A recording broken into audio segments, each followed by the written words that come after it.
পটুয়াখালীর ৩ আসনটি জোটের শরিক ভিপি নূরকে ছেড়ে দেওয়ায় ক্ষোভে ফেটে পড়ে স্থানীয় বিএনপি। তবে কর্মীদের চোখে পানি আর আবেগের প্রতি শ্রদ্ধা জানিয়ে কেন্দ্রীয় সিদ্ধান্ত প্রত্যাখ্যান করলেন বিএনপির প্রভাবশালী নেতা ও সাবেক ছাত্রদল সভাপতি হাসান মামুন। আজ সোমবার হাজারো নেতাকর্মী বেষ্টিত হয়ে তিনি স্বতন্ত্র প্রার্থী হিসেবে নিজের মনোনয়নপত্র দাখিল করলেন।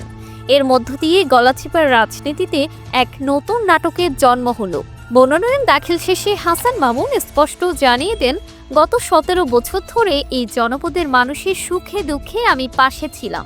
দল আমাকে মনোনয়ন দেয়নি, জোটের স্বার্থে ভিপি নূরকে বেছে নিয়েছে। কিন্তু আমার এলাকার মানুষ কেন অতিথি পাখি বা উড়ে এসে জুড়ে বসা নেতাকে মেনে নেবে না? তাই জনগণের দাবির মুখে আমি স্বতন্ত্র প্রার্থী হিসেবে লড়ার সিদ্ধান্ত নিয়েছি। এখানকার স্থানীয় বিএনপি এবং স্থানীয় সাধারণ মানুষের প্রতিনিধি হিসেবে আমি নির্বাচনে অংশগ্রহণ করেছি। তারই ঘোষণায় উল্লাসে তৃটি পরে উপস্থিত হাজারো জনতা। হাসান মামুন কোনো সাধারণ নেতা নন, তিনি গলাচিপার মাটির সন্তান। তার প্রয়াত পিতা ছিলেন এই এলাকার একজন সম্মানিত ও জনপ্রিয় ব্যক্তিত্ব। বাবার আদর্শ আর নিজের রাজনৈতিক প্রজ্ঞা দিয়ে হাসান মামুন ঢাকা বিশ্ববিদ্যালয় ছাত্রদলের সভাপতি এবং পরবর্তীতে বিএনপির কেন্দ্রীয় নির্বাহী কমিটির সদস্য হিসেবে নিজেকে প্রতিষ্ঠিত করেছেন।